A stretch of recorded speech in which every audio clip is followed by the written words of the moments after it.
Buenos días a todos, somos Entreguerras y esto es Informativo Geopolítico, unos minutos en los cuales intentaremos resumirte toda la actualidad geopolítica acaecida durante el fin de semana entre el 4 y el 6 de octubre de 2024. Durante el fin de semana, la inteligencia militar de Ucrania ha compartido varios ataques contra objetivos rusos en territorio ruso. En el primero de ellos, el gurú ucraniano muestra en un vídeo un ataque con líquido inflamable contra una oficina del FSB en Novosibirsk, Distrito Federal de Siberia. La fuerte deflagración provoca además quemaduras en el propio asaltante. También se ha informado recientemente de la muerte de Vitaly Lomeik, juez de la ciudad de Berdiansk, acusado de colaborar con los rusos después de que explotase su vehículo. También han matado a Andrei Korotký, jefe de la seguridad física de la central nuclear de Zaporizhia, que murió el viernes 4 de octubre por la mañana en la ciudad ocupada de Energodar, según informó la inteligencia militar de Ucrania. Korotký se consideraba colaborador de las fuerzas rusas y estaba acusado de participar en acciones represivas contra ucranianos, así como facilitar crímenes de guerra. Se le responsabiliza de haber proporcionado a las autoridades rusas listas de empleados pro-ucranianos, lo que desencadenó represalias en el pasado. Además, era un activo partidario de las fuerzas de ocupación rusas, miembro del partido Rusia Unida de Vladimir Putin y ocupaba un puesto en la administración de ocupación de Energodar. El movimiento guerrillero ucraniano ATES ha descubierto una ruta utilizada para transportar misiles hacia el sistema de defensa aérea ruso S-300 cerca del puente de Kerch en la Crimea ocupada y ha informado de un incremento en el transporte de misiles hacia diversos complejos de defensa aérea en la península. Según el grupo, esto refleja los preparativos de las Fuerzas Armadas rusas para contrarrestar un posible ataque a gran escala contra sus instalaciones militares. Los guerrilleros también han seguido monitorizando los puntos de suministro rusos, identificando centros logísticos en Crimea, donde se realizan transferencias de combustible de vagones de tren a camiones cisterna. Un centenar de soldados de la 187 Batallón de la 123 Brigada Ucraniana abandonaron sin permiso su unidad en el Donbass con el fin de protestar por la falta de entrenamiento y armamentos adecuados, incluyendo la negativa a suministrarles ametralladoras, según su comandante denominado Sergiy. Los soldados realizaron una protesta en Donetsk, región de Nikolaev, para visibilizar estos problemas, aunque el mando militar insiste en que la unidad está completamente equipada. Ahora se enfrentan a posibles cargos penales por su acción. Precisamente el comandante del batallón de la 123 Brigada se suicidó después de que su batallón huyera de las posiciones cerca de Ugledar, lo que provocó la pérdida de la ciudad para siempre, según Volodymyr Boyko, periodista de las Fuerzas Armadas de Ucrania. El Ministerio de Defensa ruso ha afirmado que han neutralizado la zona de concentración de la 47ª Brigada Mecanizada de Ucrania en un cinturón forestal en la región de Sumy, cercano a Kursk. Un sistema de misiles táctico operativos Iskander-M destruyó presuntamente 12 vehículos de combate blindados, 5 camiones y hasta 80 militantes de las Fuerzas Armadas de Ucrania, según declaraciones de Moscú. El presidente ucraniano Volodymyr Zelensky se reunió precisamente en Sumy con soldados de la 82ª Brigada de Asalto Aéreo, que combaten actualmente en la región rusa de Kursk. Zelensky afirmó que esta incursión en territorio ruso motiva a los aliados que suministran armas a Ucrania. Además, asistió a una reunión en el cuartel general del comandante en jefe supremo para discutir la protección de la infraestructura, el sector energético y las defensas aéreas de Ucrania, destacando la importancia de garantizar la seguridad energética antes del invierno, especialmente en las regiones fronterizas. Según un informe de The Times del 4 de octubre, alrededor de la mitad de los proyectiles de artillería que Rusia emplea en la guerra de Ucrania provienen de Corea del Norte. Se estima que Pyongyang envía unos 3 millones de proyectiles anualmente a Moscú, aunque se cree que muchos son defectuosos. A pesar de la baja calidad de algunos proyectiles, la cantidad suministrada ha sido clave en los recientes avances rusos en el este de Ucrania, como la captura de Vuhledar en la región de Donetsk. Con sus reservas de munición agotándose, Rusia ha recurrido a Corea del Norte como su principal proveedor externo de armas. A cambio, Rusia habría proporcionado a Corea del Norte tecnología para satélites espías, tanques y aviones. El comandante adjunto del Centro de Inteligencia Militar de Estonia, Janek Kesselman, advirtió que las tropas ucranianas podrían verse obligadas a retirarse de la ciudad de Pokrovsk debido a los avances recientes de las fuerzas rusas. En la última semana, Rusia ha logrado avanzar entre 1 y 2 kilómetros en esa dirección, reduciendo la distancia a las afueras de la ciudad a unos 5 o 7 kilómetros. Kesselman señaló que si esta tendencia continúa, es posible que las tropas ucranianas deban retirarse a posiciones más profundas hacia finales de 2024. Además, mencionó que tras la pérdida de Ugledar, las unidades ucranianas han establecido posiciones defensivas a unos 7-8 kilómetros al norte de la misma, lo que podría permitir una mayor consolidación de las actividades rusas en el área. Según The New York Times, la estrategia de Ucrania en el Donbass se centra en una retirada gradual para maximizar las pérdidas rusas, con tácticas de desgaste que buscan agotar las fuerzas invasoras. A lo largo del año, Ucrania ha perdido varias localidades en esta región, retirándose solo después de prolongadas y costosas batallas. La estrategia, descrita como negociar espacio por pérdidas rusas, intenta infligir el mayor daño posible a las tropas y el equipo rusos antes de ceder territorio. Sin embargo, Moscú ha demostrado su capacidad para reponer sus fuerzas, y no está claro de si el ejército ruso se agotará o cuánto territorio tendrá que ceder Ucrania antes de que esto ocurra. Además, la reciente ofensiva ucraniana en Kursk ha estirado aún más sus recursos, complicando la capacidad de Kiev para mantener una retirada controlada en el Donbass sin comprometer la estabilidad del frente. Jens Stoltenberg, exsecretario general de la OTAN, lamentó no haber apoyado militarmente a Ucrania antes de la invasión rusa de 2022 y reconoció que se deberían haber enviado armas más avanzadas con mayor rapidez. Destacó que aunque se cruzaron varias líneas rojas impuestas por Putin, este no ha tomado represalias significativas. También admitió que Europa está rezagada en términos de capacidades militares y que cumplir con los compromisos de defensa requerirá aumentar el gasto por encima del 2% del PIB. Stoltenberg sugirió que tras las elecciones estadounidenses podría haber un nuevo impulso para avanzar en el campo de batalla y en las negociaciones, permitiendo a Ucrania alcanzar una solución aceptable que garantice su independencia. La vicesecretaria de prensa del Pentágono, Sabrina Singh, afirmó que derribar misiles y drones rusos desde el territorio de la OTAN, como Polonia o Rumanía, implicaría a Estados Unidos en una guerra a gran escala con Moscú. Durante una conferencia de prensa el 3 de octubre, Singh explicó que aunque hay soluciones técnicas para defenderse de estos ataques, la situación en Ucrania es diferente a otros conflictos, como el reciente ataque de Irán a Israel. Además, reiteró que el compromiso de Estados Unidos no es desplegar tropas en Ucrania, sino proporcionar el apoyo necesario para que el país defienda su territorio soberano. La Unión Europea está preparando un nuevo paquete de sanciones contra Irán en respuesta a la provisión de misiles balísticos a Rusia, utilizados en el contexto de la guerra en Ucrania. Estas sanciones, que podrían ser aprobadas durante la cumbre de la Unión Europea a mediados de este mes, apuntarían a una decena de personas y entidades diferentes. Entre las entidades afectadas estarían empresas clave en sectores estratégicos como la ingeniería, los metales o la aviación. Este paso refleja la creciente preocupación de los países europeos sobre el apoyo militar de Irán a Moscú y sus implicaciones en el conflicto de Ucrania. En Oriente Próximo, uno de los ataques aéreos israelí durante la noche del jueves contra la ciudad de Cisjordania de Tulkarm dejó 18 muertos, según el Ministerio de Salud de la Autoridad Palestina. El ejército israelí dijo que identificó al menos a 12 agentes terroristas de la Yihad Islámica Palestina y de Hamas entre todos los muertos. Uno de ellos, según el ejército, es un comandante de la Yihad Islámica, aunque medios palestinos dijeran que era un miembro de las Brigadas de los Mártires de Al-Aqsa. Desde el 7 de octubre, los ataques israelíes han desplazado a 9 de cada 10 personas en Gaza, según Naciones Unidas, y muchos palestinos han sido desplazados múltiples veces en un mes. Israel ha dirigido a los habitantes del norte de Gaza hacia el sur en busca de seguridad, pero diversos informes indican que zonas declaradas como seguras también han sido bombardeadas. Ejemplos incluyen Rafah o Yan Yunis, donde miles de palestinos se refugiaron y donde los ataques israelíes mataron a decenas de civiles, incluyendo mujeres y niños. La Agencia de las Naciones Unidas para los Refugiados de Palestina en Oriente Próximo ha denunciado que no hay ningún lugar seguro en Gaza y que las zonas humanitarias representan solamente el 10% del territorio. El ejército israelí informó que su fuerza aérea, guiada por la inteligencia de las fuerzas de defensa de Israel, realizó el sábado un ataque de precisión en el área de Jabalilla, al norte de la franja de Gaza. Según Israel, el objetivo era un grupo de terroristas de Hamas que operaban desde un centro de mando y control ubicado en un recinto previamente utilizado como centro de la Agencia de Naciones Unidas para los Refugiados de Palestina en Oriente Próximo.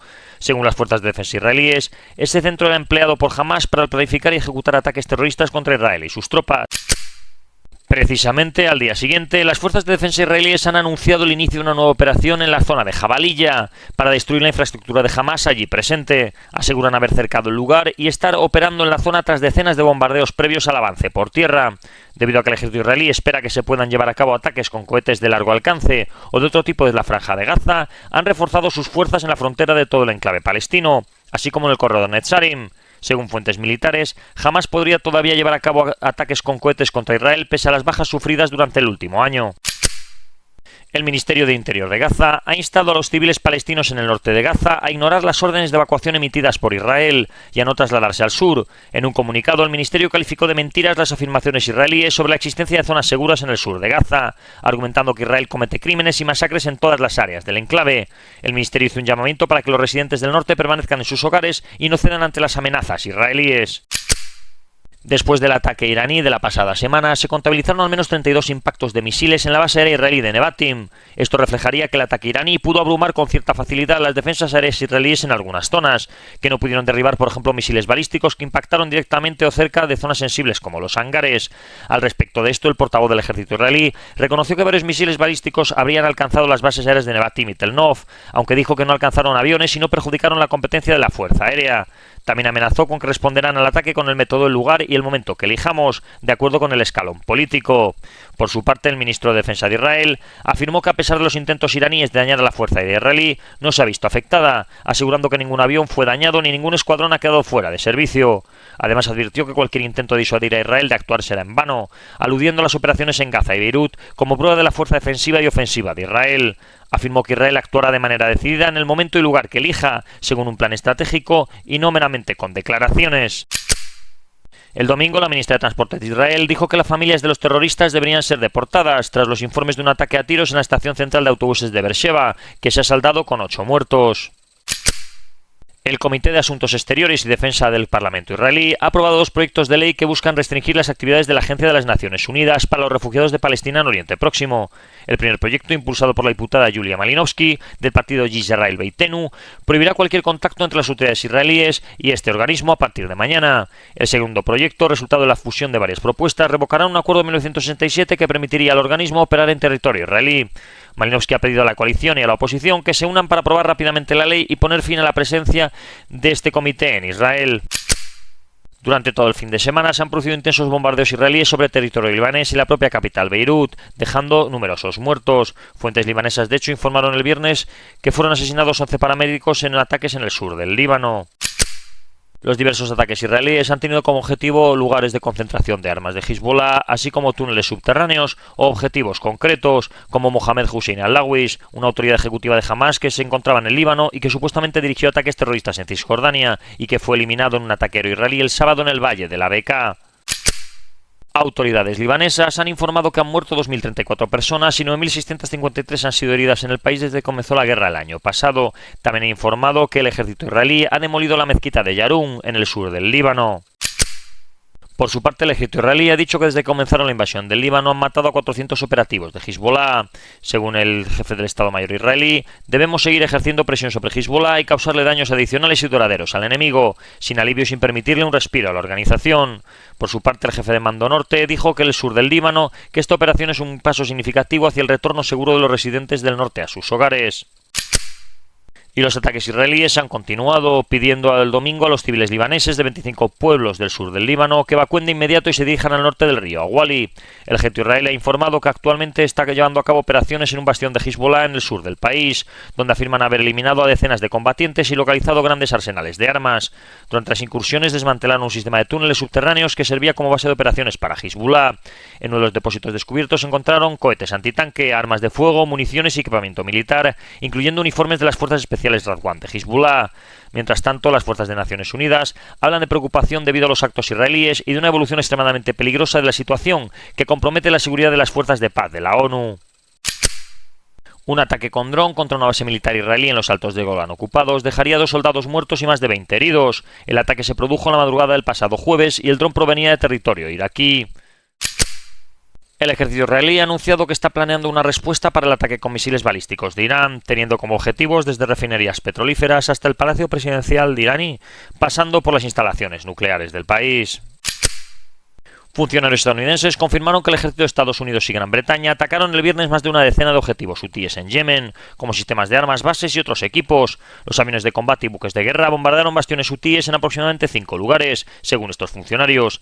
Desde los medios de comunicación hutíes se informaron de que 7 de ataques aéreos alcanzaron el aeropuerto de Al-Judaiya, así como la zona de Karteib, que tiene una base militar controlada por los hutíes. 4 ataques más alcanzarían la zona de Seyana, en Sanaa, la capital, y 2 ataques alcanzaron la provincia de Damar. La oficina de prensa hutí también informó de 3 ataques aéreos en la provincia de Baida, al sureste de la capital.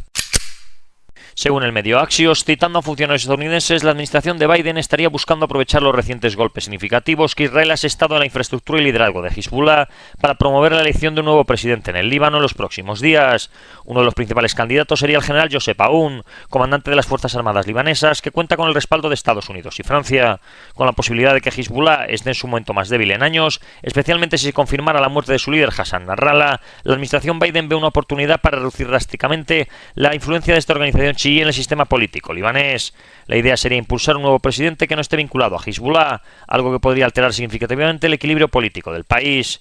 El ministro de Exteriores libanés se reunió en Washington con la jefa de diplomacia estadounidense en Oriente Próximo, donde destacó la urgencia de elegir a un nuevo presidente debido a la complicada situación que enfrenta el país. Y en la Unión Europea, Bruselas ha llevado a Hungría a los tribunales por una controvertida ley que Budapest justifica como necesaria para proteger la soberanía nacional. Sin embargo, varias ONGs han denunciado que esta normativa busca silenciar voces de la oposición.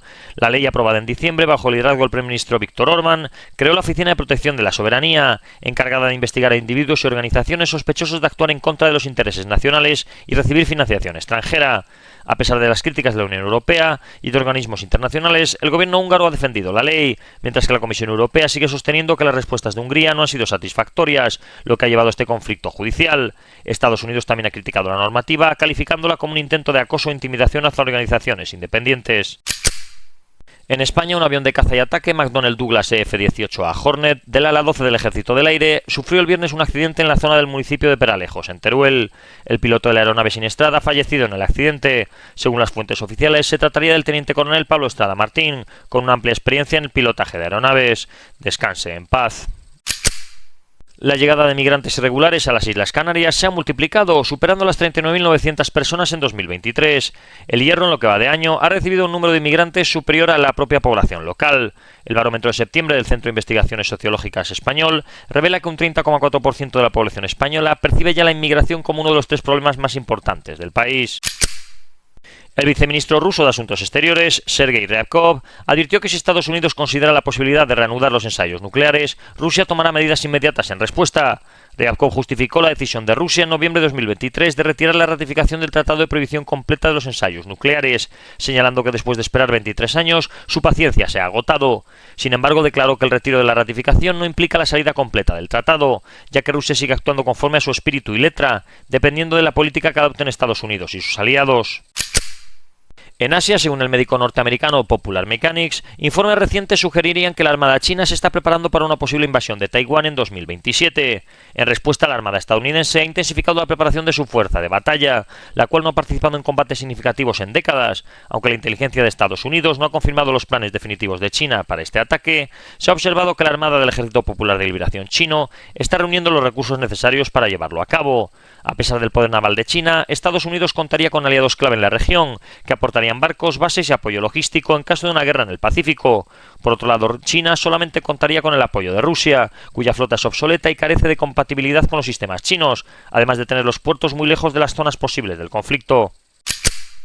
Taiwán enfrenta una crisis energética muy compleja debido a su dependencia de combustibles fósiles importados, sus metas incumplidas de energía limpia y la creciente demanda energética, especialmente de su sector industrial, que consume el 56% de la energía total producida. Empresas como TSMC, responsables del 9% del consumo eléctrico, son fundamentales para el éxito tecnológico que persigue Taiwán, con grandes inversiones en inteligencia artificial y centros de datos que incrementan la presión sobre el sistema energético. Además, el plan del gobierno de cerrar las plantas nucleares para 2025, junto con la vulnerabilidad de importaciones energéticas ante un posible bloqueo chino, exacerba el problema. Esto ha llevado a un aumento de la deuda de Taipower, mientras que la isla lucha por mantener el suministro eléctrico adecuado. En África, el Estado Mayor de Mali ha anunciado la neutralización de una columna de vehículos pertenecientes a grupos terroristas armados, a medio camino entre las localidades de Tinesako y Tinsahuatén, durante el 4 de octubre. Las Fuerzas Armadas de Sudán han anunciado que lanzaron el sábado una operación para reabrir la carretera Kosti-Sennar, avanzando simultáneamente hacia el oeste desde la ciudad de Sennar y hacia el este desde Rabat. En caso de que logren mantener el control de dicha carretera, complicarán el control de las fuerzas de apoyo rápido sobre el estado de Sennar y volvería a conectar el aislado estado del Nilo Blanco con el resto del territorio controlado por el ejército en el este y en el norte del país. Sin embargo, debido a la presencia de combatientes de las fuerzas de apoyo rápido en las proximidades, no está claro del todo que las fuerzas armadas sudanesas podrán utilizar la carretera. Varios grupos rebeldes nigerinos se han unido para formar el CFLN, la Coordinación de las Fuerzas Armadas Libres de Níger. Compartirían el objetivo de restablecer la democracia en el país y liberar a Mohamed Bazoum, expresidente del país detenido desde el último golpe de Estado. Y esto ha sido todo por hoy. Si queréis profundizar en las noticias que hemos comentado, leer alguna de ellas o visualizar diferentes vídeos de actualidad, os recordamos que estamos en la aplicación Telegram, con nombre de usuario @entre_guerras. Que tengan un buen día y recuerden el main.